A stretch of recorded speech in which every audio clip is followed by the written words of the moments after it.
Hay decisiones que, cuando se toman, parecen lógicas, incluso necesarias, pero cuyos efectos no duran años, sino siglos. Esto es Proyecto Umbral, un espacio para cruzar el límite entre lo que creemos saber y lo que realmente entendemos. Aquí hablamos de historia, ciencia y de grandes decisiones humanas, sin juicios rápidos y sin respuestas simples. Hoy, en este primer episodio, vamos a hablar de una de esas decisiones. Una elección política, estratégica y también personal. Una decisión tomada por Felipe II que muchos historiadores consideran clave para entender cómo funcionó el Imperio Español y por qué ciertas dinámicas siguen presentes mucho tiempo después. Para entenderla bien, hay que olvidarse de héroes y villanos, y ponerse en la cabeza de alguien que gobernaba el imperio más grande del mundo. Hoy nos acompaña Marta Fernández, historiadora especializada en el contexto político del siglo XVI. Marta, gracias por estar aquí. Gracias a ti, Alex. Un placer. Vamos a empezar despacio, porque para entender esta decisión, primero hay que entender el mundo en el que se toma. Vamos a ello. Antes de entrar en la decisión concreta, hay algo importante que aclarar. Cuando hoy pensamos en un Estado, pensamos en capitales claras, ministerios, fronteras bien definidas. Pero en el siglo XVI, nada de eso existía como lo entendemos hoy. Felipe II hereda un poder enorme, sí, pero también hereda un sistema mucho más frágil y mucho más lento de lo que solemos imaginar. Marta, cuando Felipe II llega al trono, ¿qué tipo de imperio se encuentra? ¿Cómo se gobernaba realmente algo así?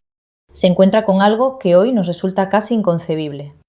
No estamos hablando de un país, sino de un conjunto de territorios muy distintos entre sí. Cada uno tenía sus propias leyes, sus propias instituciones y, en muchos casos, sus propias lenguas. Eso hacía que gobernar el imperio fuera más un ejercicio de equilibrio constante que de control directo. O sea, no había una estructura central fuerte como la que damos por sentada hoy. Exacto. El poder funcionaba a través de consejos, el Consejo de Castilla, el de Aragón, el de Indias, el de Italia. Cada uno trataba asuntos distintos, a ritmos distintos y con intereses que a veces chocaban entre sí. No existía una administración única y cohesionada. Y además, estamos hablando de un mundo sin comunicaciones rápidas. Nada de teléfonos, nada de correo inmediato, nada de información en tiempo real. Claro, una orden enviada a América podía tardar meses en llegar, y la respuesta, otros tantos meses en volver. Eso obligaba a tomar decisiones con información incompleta, o directamente desfasada. Gobernar era en gran parte anticipar sin saber. Esto es importante, porque muchas veces juzgamos el pasado con criterios del presente. Felipe II no tenía ni la información ni los medios que tenemos hoy. Exactamente. Las decisiones se tomaban con márgenes de error enormes, y aún así, el sistema tenía que funcionar, porque el imperio seguía expandiéndose y enfrentándose a conflictos constantes. Además, Felipe II no es Carlos V. Su padre tenía un estilo muy distinto, más viajero, más diplomático, más presencial. Sí. Carlos V gobernaba moviéndose. Estaba físicamente presente en muchos de sus territorios. Felipe II, en cambio, era mucho más metódico. Creía profundamente en el poder del documento, del informe, del archivo. Para él, gobernar bien significaba leerlo todo antes de decidir. Y eso encaja con una idea clave. Las grandes decisiones históricas no se explican solo por el contexto, sino también por la personalidad de quien las toma. Totalmente. Felipe II desconfiaba de la improvisación. Prefería la lentitud a la precipitación. Eso tenía ventajas, pero también consecuencias importantes. Porque estamos hablando de un imperio gigantesco. Europa, América, Asia. Gobernar todo eso desde un único punto no era solo un reto político, era un reto físico. Y también estratégico. España ofrecía algo que otros territorios no ofrecían: una mayor estabilidad interna y una menor presión directa de otras potencias europeas. Eso hacía que, desde el punto de vista de Felipe II, tuviera sentido pensar en centralizar. O sea, no se trata solo de geografía, se trata de seguridad, de control y de supervivencia política. Exacto. Madrid no se convierte en capital por azar.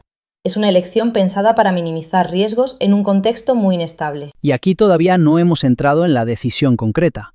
Pero con todo este contexto ya se entiende algo fundamental. Felipe II no estaba eligiendo entre una opción buena y una mala. Estaba eligiendo cómo gestionar un problema enorme con las herramientas que tenía. Y entender eso es clave para no simplificar la historia. Con este contexto claro, ahora sí podemos entrar en la decisión concreta. Vamos a ello.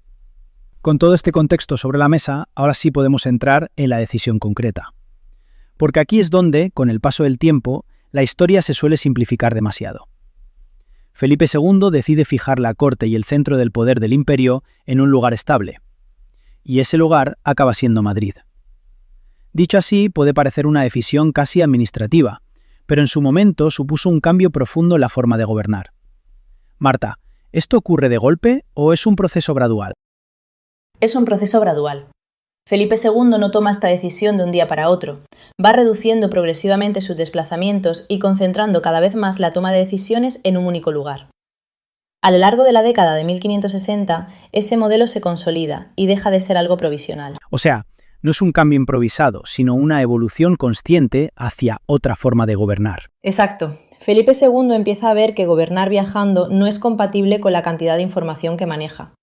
Recibe informes constantes, peticiones, consultas, avisos de todos los territorios. Moverse físicamente significa perder control sobre todo ese flujo de información. Aquí hay una idea interesante. Felipe II no quiere estar donde ocurren las cosas, quiere estar donde se deciden. Esa es una buena forma de resumirlo. Para él, el poder no está tanto en la presencia personal, sino en la capacidad de analizar, comparar informes y tomar decisiones meditadas. Un lugar fijo le permite organizar archivos, estructurar consejos y crear una rutina administrativa. Y ahí aparece Madrid. Porque opciones había. Toledo, Valladolid o incluso ciudades europeas con más peso político. ¿Por qué Madrid? Madrid ofrecía varias ventajas muy concretas. No era una gran ciudad con élites poderosas que condicionaran al rey. No tenía una tradición política fuerte que compitiera con la autoridad de la corona. Era, en cierto modo, un espacio más neutral y más controlable. Es decir, no es una elección simbólica, sino práctica. Totalmente. Además, su posición en el centro de la península facilitaba las comunicaciones internas, dentro de las limitaciones de la época.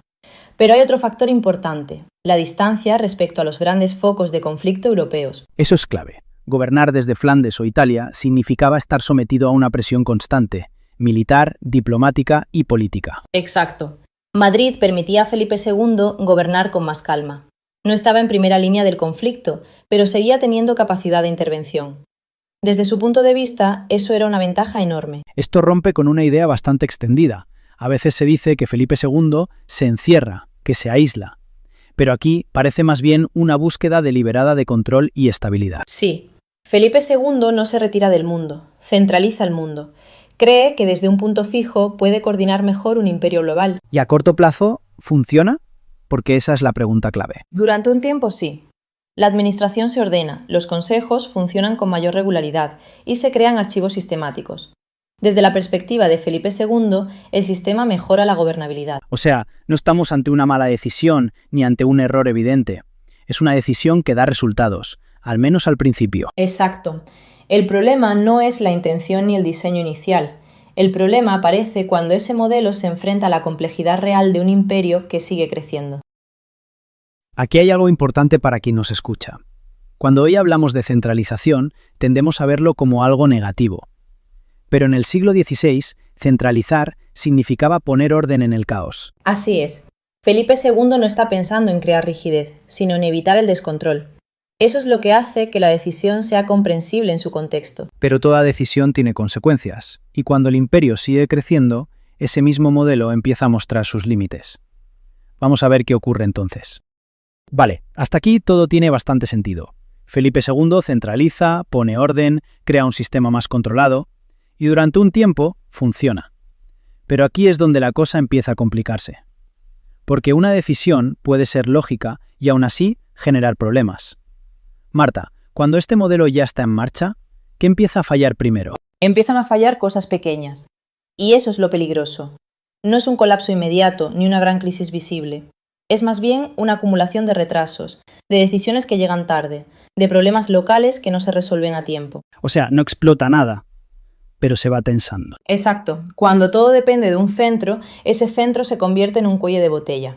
Los consejos envían informes, esperan respuesta, vuelven a preguntar.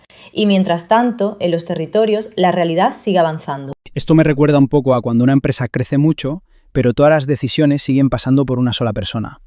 Al principio parece control, pero luego empieza a ahogar. Es una comparación bastante acertada. Felipe II quiere saberlo todo, leerlo todo, decidirlo todo. Y eso, con un imperio tan grande, acaba siendo imposible, por muy metódico que seas. Aquí hay algo interesante, Porque muchas veces se habla de Felipe II como alguien rígido, casi obsesivo, pero visto así, parece más bien alguien superado por la escala del problema. Sí, y eso es importante decirlo. No estamos ante un rey incapaz ni ante un sistema mal pensado.